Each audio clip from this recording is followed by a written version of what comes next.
Hi, welcome to Sonny's, the Car Wash Factory. I'm Bob Fox with Car Wash College.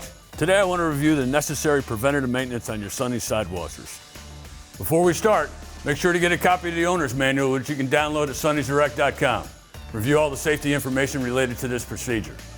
Next, gather the tools and supplies you'll need, which are your safety glasses, your grease gun, and a rag. Now, let's get started.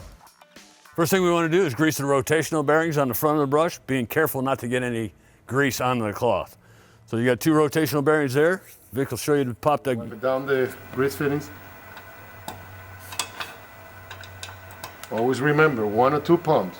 Do not over-grease the bearings.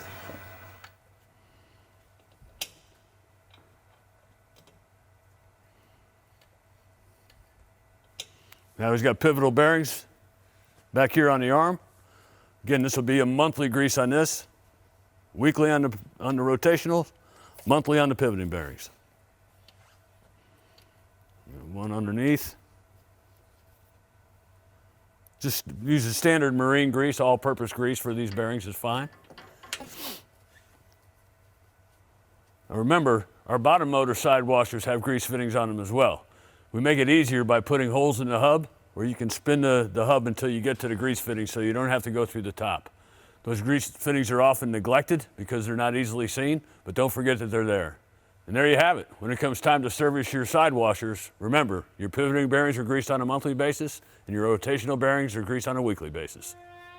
And there you have it. Keeping up with this and all preventative maintenance at the car wash helps eliminate unscheduled downtime and ensures you're delivering a consistent wash experience that'll make raving fans of your customers. Thanks for watching. For more frequently asked car wash maintenance questions, visit us at sonnysdirect.com/FAQ. I hope to see you in the Car Wash College classroom real soon. And as always, good luck and good washing.